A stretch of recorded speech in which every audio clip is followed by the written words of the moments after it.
Hello and welcome. You're watching Gravitas. I'm Molly Gambhir. Here's a look at what's lined up for you tonight.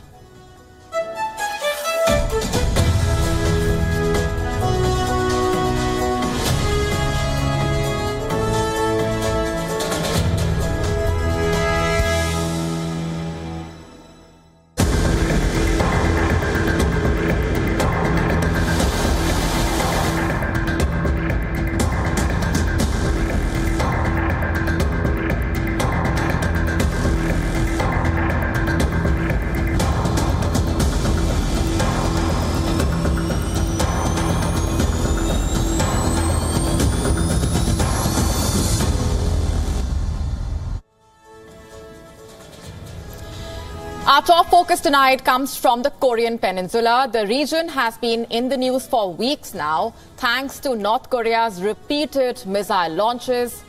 Today was a day of fresh escalation.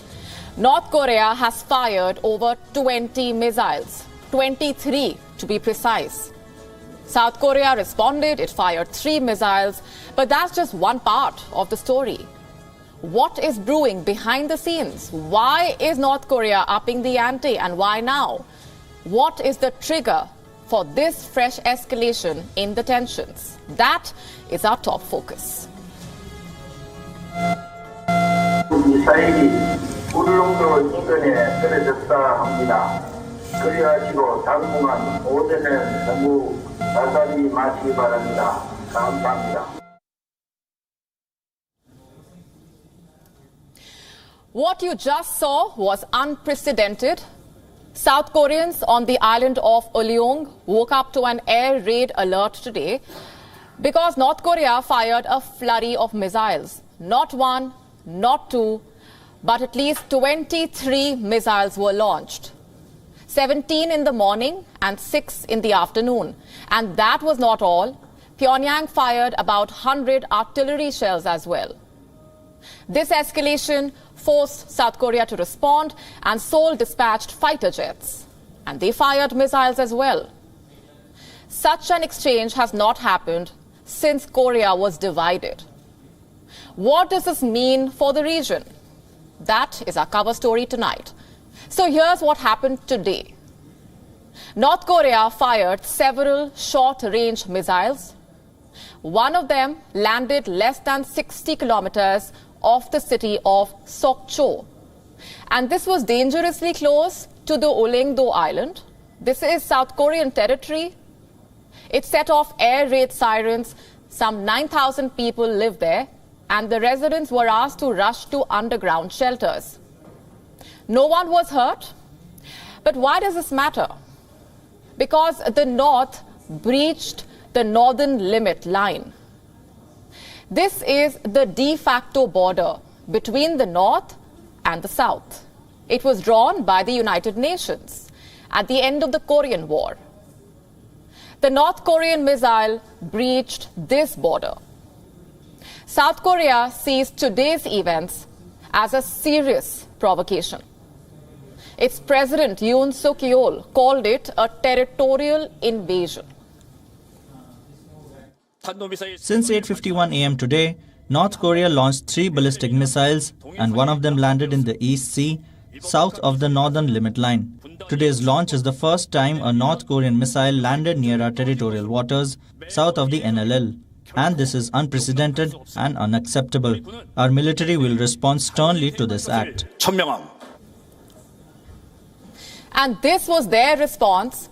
South Korean fighter jets took flight. They fired air-to-land missiles. These were precision strikes. The missiles landed in international waters.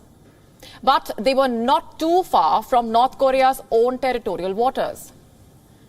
Seoul has made its position clear. It blames Pyongyang for the rising tensions. North Korea is the one that is heightening the tension in the Korean Peninsula by strengthening its nuclear program and carrying out provocations. These acts, for any reasons, are unacceptable, and North Korea is responsible.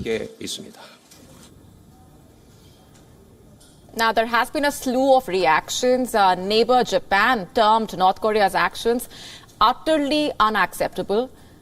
China called for peace and stability. Russia urged both sides to remain calm. The security situation has rapidly worsened in the recent months. It started with Kim Jong-un resuming missile tests. He has been personally supervising them. Before today, Pyongyang launched about 24 missiles. That is the most number of launches in a single year. Last week, warning shots were fired by the militaries of the north and the south. Again, this happened along the maritime border. Pyongyang is challenging Tokyo as well. Last month, North Korea fired a missile over Japan. This happened for the first time in 5 years. Why have the tensions suddenly escalated? Well, there are two reasons. Reason number one, North Korea feels threatened by the US military activities in the region.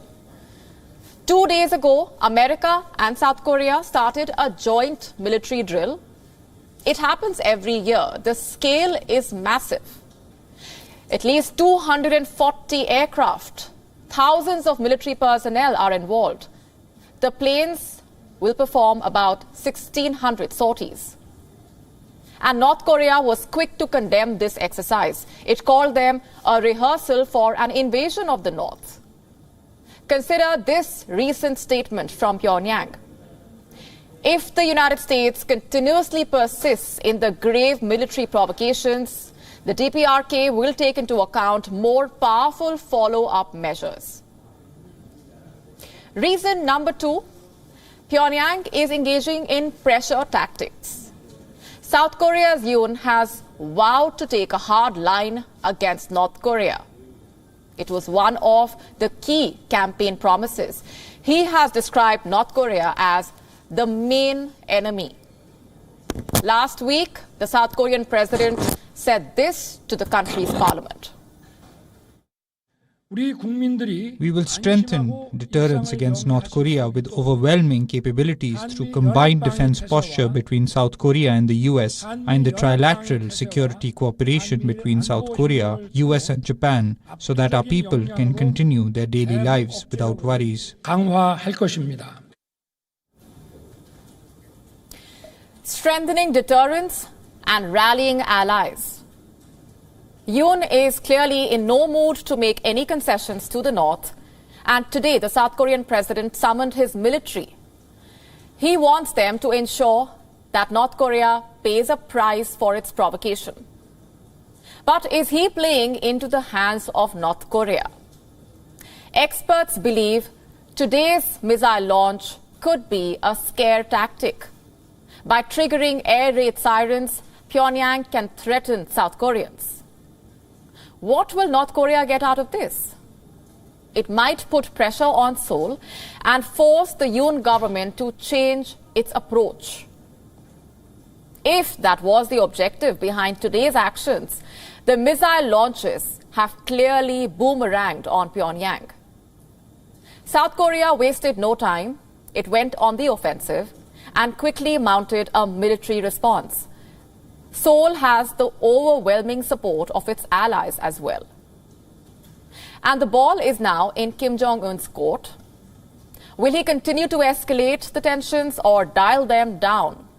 We will be keeping a close eye on his next move. Let's go across to Russia now. It's unlike anything you've heard of, the recent development. A Russian senator says Pakistan and Ukraine have created a nuclear axis, that they are discussing technologies for nuclear weapons. Is there any basis to this charge? Let's try and find out. First things first, who has leveled this accusation? Senator Igor Morozov, an ex-FSB colonel and a member of the Russian Federation Council's Defense Committee. He is an expert in international economic relations and has authored several scientific papers. Morozov says that Ukrainian specialists recently traveled to Islamabad. What for? To discuss technologies for creating nuclear weapons. The timing of this charge is crucial. This comes barely days after Russia alleged that Kiev is preparing a radioactive dirty bomb, one that it could deploy in the battlefield against Russia. And now a top Russian defense official saying that Pakistan is helping Ukraine develop a nuclear weapon. How do we perceive this? Is there any basis to this claim? Last we checked, the Russian senator in question did not provide any convincing evidence. But as they say, there is no smoke without fire.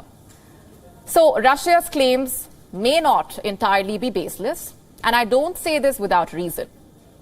Have a look at this report. It's from the 7th of October. It claimed that the US and NATO allies are not the only ones sending weapons to Ukraine. Pakistan has also become a crucial supplier with the help of the British Air Force. It further added that Pakistan's Army Chief, General Qamar Javed Bajwa, recently travelled to the United Kingdom for discussions regarding this. So which weapons did Pakistan send to Ukraine? According to the report, British aircraft transported Howitzer T-30 munitions made by Pakistan ordnance factories. In fact, back in August, a video had gone viral. It showed Pakistani projectiles being unpacked in Ukraine. We cannot vouch for the authenticity of the video, but it was shared and reshared by several observers of the Ukraine war. So reports of Ukraine and Pakistan discussing nukes may not entirely be untrue.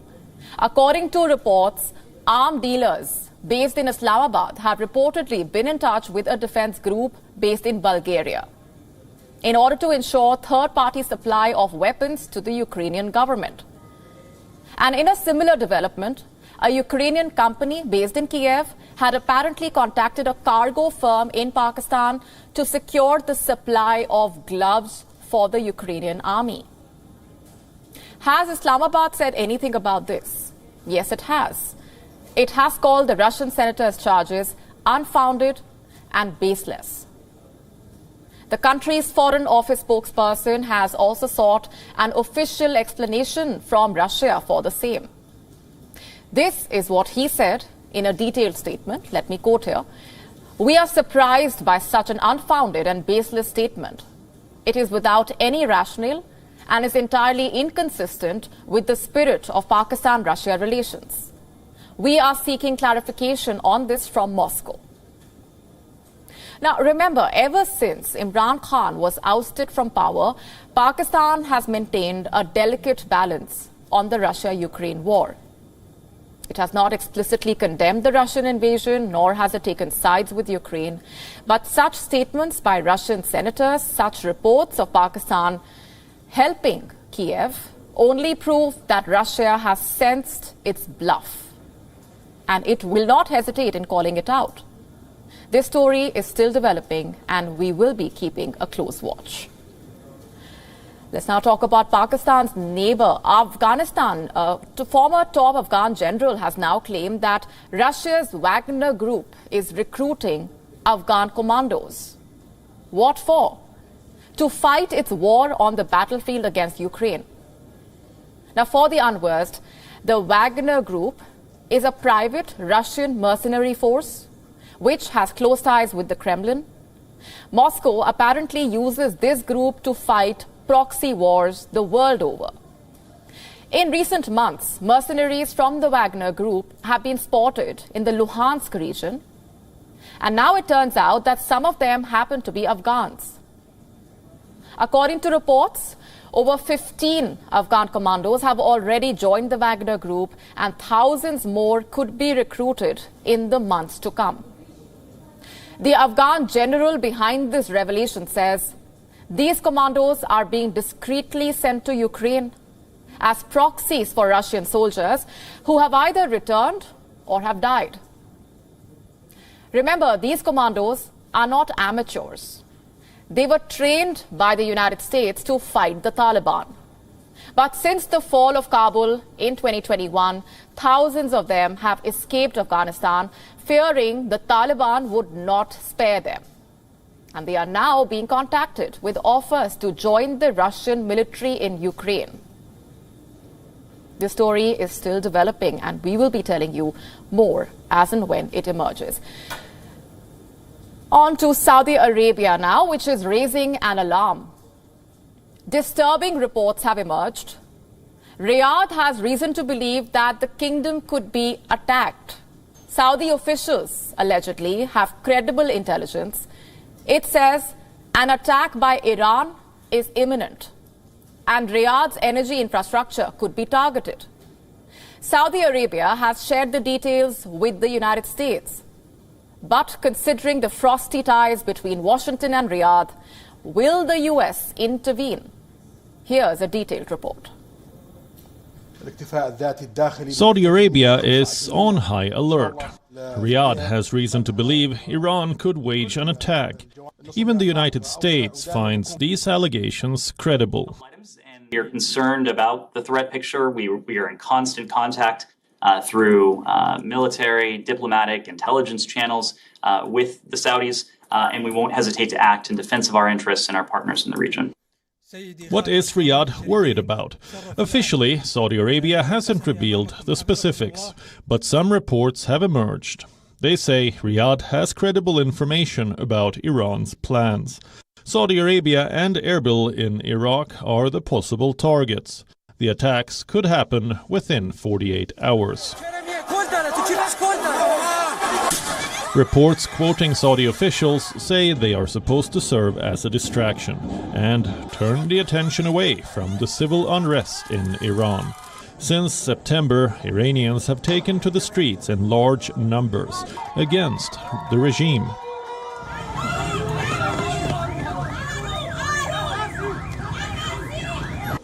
Tehran has been blaming foreign powers for the uprising at home. Iranian officials have publicly accused Saudi Arabia, Israel, and the US of instigating the demonstrations. Hossein Salami, the commander-in-chief of Iran's Revolutionary Guard Corps, issued a threat last week.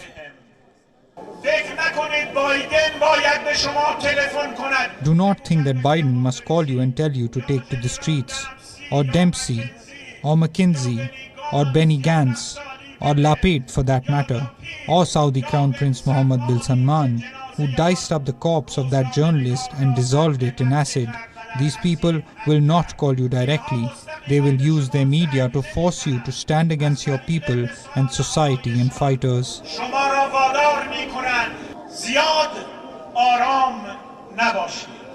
Do not stay too calm. You cannot create anxiety for a people and stay in peace yourselves. We will take your peace. Already, tensions have been high in the region. In September, Iran launched a series of airstrikes. Dozens of ballistic missiles and armed drones targeted northern Iraq. In one of the instances, the American forces in Iraq were forced to retaliate. They detected a drone that appeared to be headed towards a US base. The American forces scrambled a fighter jet to shoot it down. Now, Saudi Arabia says the same region could be targeted again, and it has drawn the attention of America towards its intelligence. For the US, it won't be easy. The Biden administration's ties to the kingdom remain strained. Riyadh has miffed US President Joe Biden over oil production. Saudi Arabia and other oil producers have decided to cut their supplies in order to raise the prices. Under pressure from other Democrats, President Biden decided to review the relationship. Right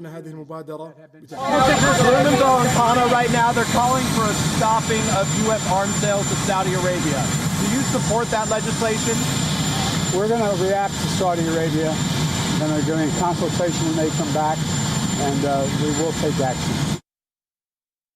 America has now committed to act if the kingdom faces an attack. But how far is the Biden administration willing to go? The U.S. response to the current situation will set the future trajectory of its engagements with Saudi Arabia. This week, my administration released Bureau Report, WION World is One. Contains that we're on track to cut the federal deficit by And speaking of the United States, in 6 days from now, it will be holding the midterm election. As the name indicates, these elections are held near the midpoint of a president's 4-year long term in office. Up for grabs are all 435 seats in the U.S. House of Representatives, along with 33 to 34 of the 100 seats in the U.S. Senate. So this election is crucial, more so given the controversy surrounding it. Like this one, for instance, according to a new report, China is trying to influence the results of this election. How exactly? By amplifying politically polarizing topics and flooding social media with fake news. Who does the data belong to? Over 2,000 social media handles, some of them based in the United States. These accounts have been found pushing misinformation on a wide range of quote-unquote hot-button issues, like the election rigging claims, criticism of the transgender community, conspiracy theories about both the left and the right, along with peddling pro-China narratives. Which platforms do these handles belong to? Almost all the major ones: Twitter, Facebook, YouTube, TikTok, and Reddit, to name a few. Twitter, in fact, says that it has disrupted 3 China-based influence operations, meaning it has taken them down, and reports say these accounts operated between April and October. And they would spread false claims around voter fraud. This disclosure by Twitter comes barely a month after Meta announced it had disrupted a China-based operation which was involved in similar activities, mainly influencing American politics. Now, if we were to break it down, what sort of misinformation were these accounts peddling? According to the report, the posts were generally conspiratorial and revolved around the pandemic, COVID-19 vaccines, gun control, abortion, and Donald Trump. That's right, some of these accounts would promote Trump's Make America Great Again campaign.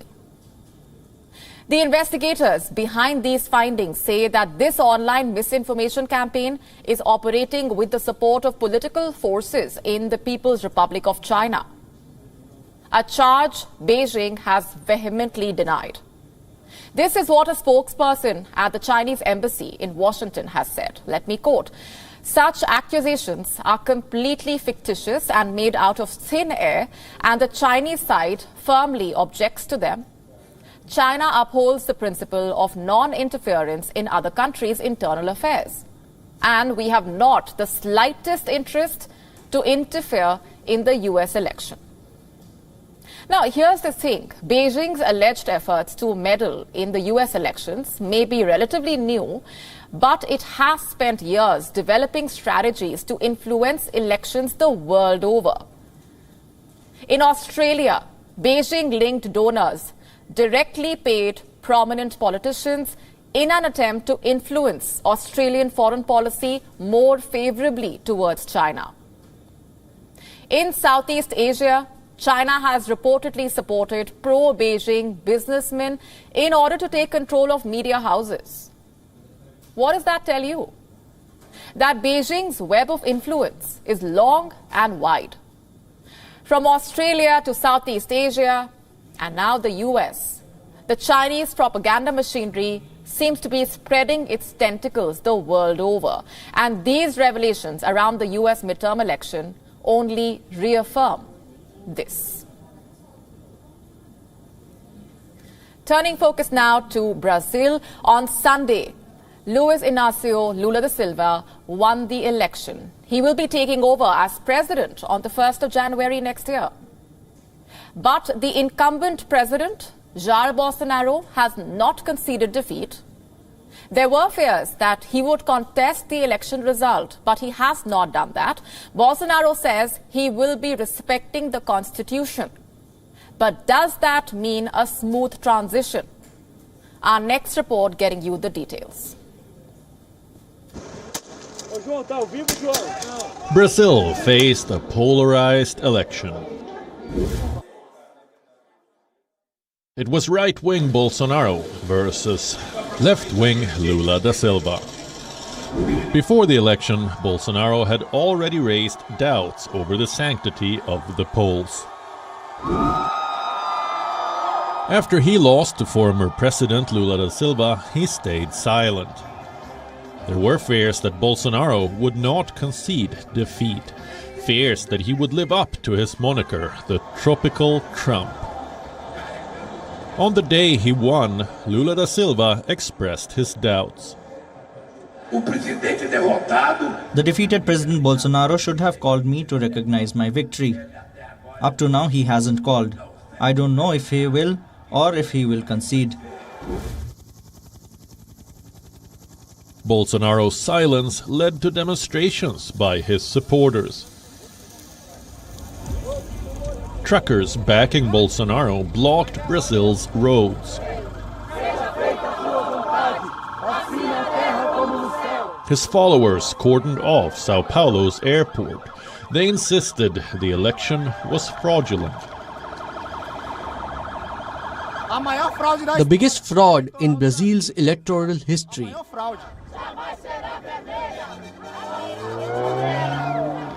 Some said they were blocking the roads because they wanted the army to intervene. We must take the measures that Bolsonaro cannot take. And with this measure, we are here, triggering a federal intervention from the Brazilian army. The armed forces must take action because Brazil is already out of control. They insisted they would wait till Bolsonaro spoke. He finally addressed the people on Tuesday. I want to begin by thanking the 58 million Brazilians that voted for me on the last day of October. Today's popular movements result from the indignation and the feeling of injustice about the electoral process. Peaceful manifestations will always be welcome. As long as I am President of the Republic and a citizen, I will keep following all our Constitution's mandates. You may have noticed he did not concede defeat. He just said he would respect the Constitution. After Bolsonaro left, his chief of staff said this. Bolsonaro authorized me to begin the transition process according to law. The Workers' Party, on behalf of President Lula, will formalize the new Vice President, Geraldo Alckmin, next Thursday. We will wait for it to be formalized to fulfill the country's law.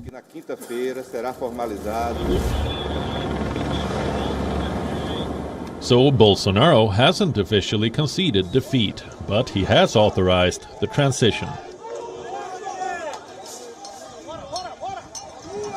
Brazil's Supreme Court has said this means Bolsonaro recognized the result. What about the supporters? Political analysts say Bolsonaro may want to keep his supporters mobilized.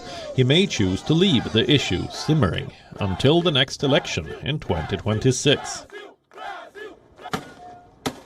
For now, Brazil's police is getting Bolsonaro supporters off the streets. However, the polarization in Brazil will be much harder to remove. Bureau Report, WION, World is One. Who do you turn to when in trouble? Your friends and family?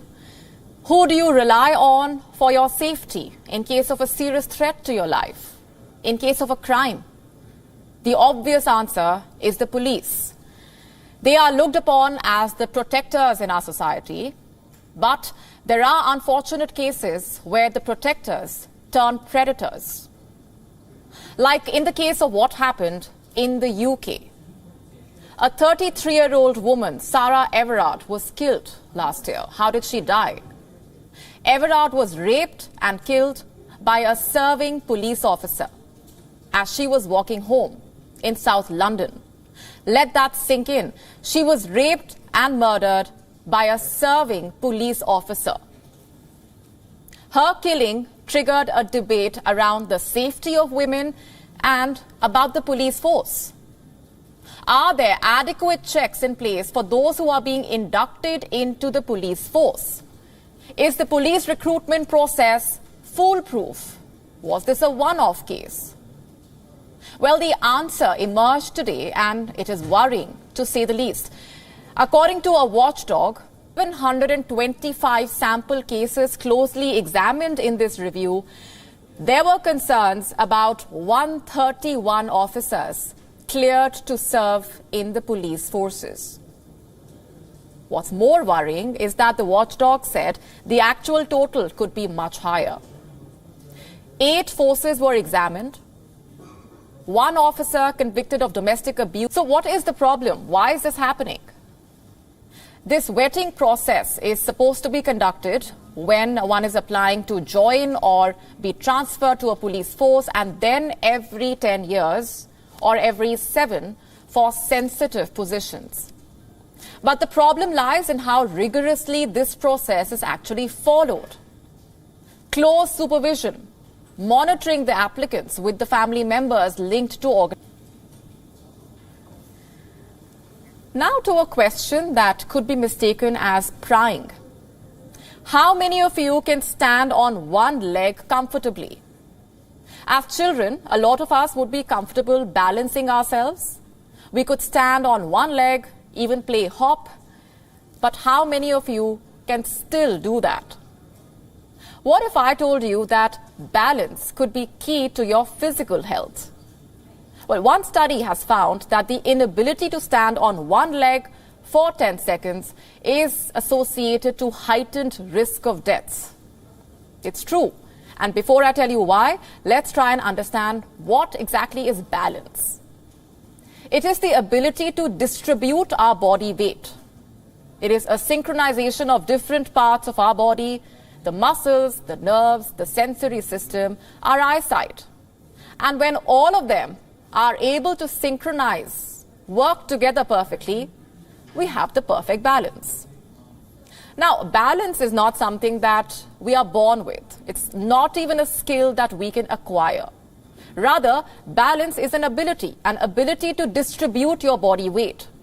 It is something that we gain over time, something many of us even lose over time. But we also often dismiss the loss of balance as a part and parcel of aging. And that is not the case. Lack of balance is not a sign of aging. It is a sign of health problems. And I want to show you a study that the British Journal of Sports published earlier this year. It says the inability to balance is associated with 2-fold increase in the risk of death. The inability to stand on one leg 10 seconds was associated with 84% heightened risk of death. The volunteers who were studied were all middle-aged. There were over 1,700 of them in all. 1 in 5 failed to stand on one leg or hold that position for 10 seconds. Experts essentially found a link between the loss of balance and the greater risk of death. It could be because of any cause. But what is the link, between balance and health and the inability to balance and death? It's tough to explain or point out how poor balance is tied to serious health conditions. But experts say lack of physical activity is one of the reasons behind poor balance. And similar studies have also linked lack of balance to health risks. This one focused on standing on one leg. Another said, if you are unable to do so or struggle to get up from the floor, even that could be a cause of concern. Poor balance is also often a practical problem. It can be dangerous. Did you know at least 684,000 people fall to death every year? And these numbers are from the World Health Organization, pointing out how falling is the second leading cause of unintentional injury deaths. Is there a cure to poor balance? Well, there is no drug, but there are activities that you could carry out to improve your balance. For example, you could become physically active, go for walks, do yoga, exercises that could help improve your balance. Because you know, whether it comes to matters of health and when it comes to matters of health, it's always better to be safe than sorry. Let's now tell you what else made news around the world. Time for Gravitas Global Headlines. A 7-day lockdown has been imposed in the region surrounding Foxconn's main plant in Changshu, China, which will likely restrict shipments into and out of the world's largest iPhone factory. At least 5 police officers killed in Ecuador in responsive attacks. President Lasso declares state of emergency in 2 provinces.